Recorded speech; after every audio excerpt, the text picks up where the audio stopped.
जय दीपोमा जय माताजी। मित्रों आप सबने नम्र विनंती कि आ चैनल ने सब्सक्राइब करो, शेर करो, लाइक करो। जय दीपोमा।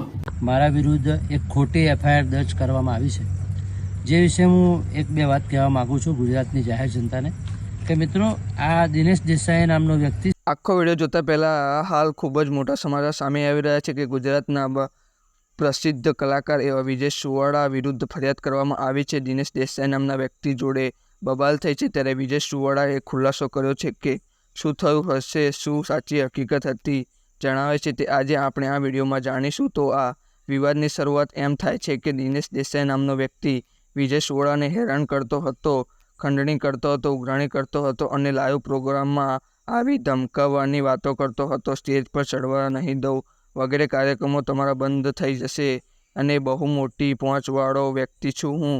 વિજય સુવાળા દિનેશ દેસાઈ નામના વ્યક્તિ વિશે કહી રહ્યા છે કે અને તેમણે જણાવ્યું કે તે સમાજની દીકરીઓને પણ હેરાન કરતો હતો ખોટી રીતે। અને બીજી બાજુ ન્યૂઝમાં સીસીટીવી એવા ચાલી રહ્યા છે કે વિજય સુવાળા 10 થી 15 ગાડીઓ લઈને તેના ઘરે પહોંચી ગયા હતા, દંડા અને લાકડીઓ લઈને વગેરે વાતો બંને તરફથી સાંભળવામાં આવી રહી છે અને કોણ સાચું છે કોણ ખોટું છે તે સમય બતાવશે। પરંતુ હાલ વિજય સુવાળા ખુલાસો કરી રહ્યા છે કે તેમની પર ખોટી એફઆઈઆર થઈ છે અને એ મીડિયાના વ્યક્તિ દ્વારા પૂછવામાં આવ્યું ત્યારે વિજય સુવાળાએ તેનું પણ કહ્યું હતું કે આ બાબત ગુજરાતના હોમ મિનિસ્ટર હર્ષ સંઘવીને પણ વાત કરી હતી કે આ વ્યક્તિ મને હેરાન કરી રહ્યો છે।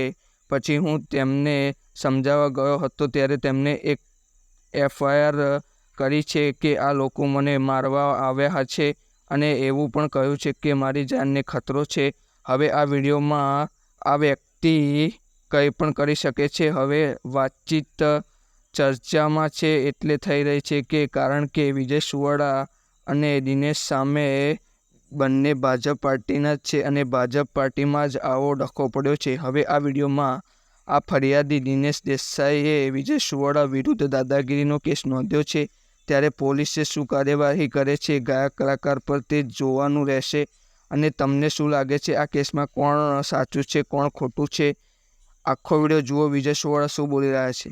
તાજેતરમાં જ વડોદરા પોલીસ સ્ટેશનમાં મારા વિરુદ્ધ એક ખોટી એફઆઈઆર દર્જ કરવામાં આવી છે, જે વિશે હું એક બે વાત કહેવા માગું છું ગુજરાતની જાહેર જનતાને કે મિત્રો આ દિનેશ દેસાઈ નામનો વ્યક્તિ સસ્તી પ્રસિદ્ધિ મેળવવા માટે 3-4 વર્ષથી મારા પાછળ પડી ગયો હતો, મને હેરાન કરતો હતો, મારા જોડે ખંડણી કરતો હતો, ઉઘરાણી કરતો હતો અને મને એવું કહેતો હતો કે મારી સત્તા બહુ છે, મારી પહોંચ બહુ ઊંચી છે અને હું ગમે તે કરીશ, હું તને ગમે ત્યાં ભરાઈ દઈશ, હું તને કાર્યક્રમો નહીં કરવા દઉં, સ્ટેજ ઉપર નહીં ચડવા દઉં। આ બધું એનું કરવા પાછળનું માત્ર એક જ કારણ છે કે અમારી સમાજની દીકરીઓને એ અવારનવાર હેરાન કરતો હતો, જેની ફરિયાદો 5 થી 6 મારા જોડે આવી, જે વિશે અમે સામાજિક કાર્યકરો એના ત્યાં મોકલ્યા। આ વાત એને ખટકી અને એને મને સીધી ધમકી આપી કે આ બાબતે કોઈ મારા ઘરે આવવું જોઈએ, મને કોઈ પ્રશ્ન પૂછવા જ નહીં અને સત્તાનો દુરુપયોગ કરીને આને અત્યારે મારા વિરુદ્ધ એફઆઈઆર દર્જ કરાઈ છે।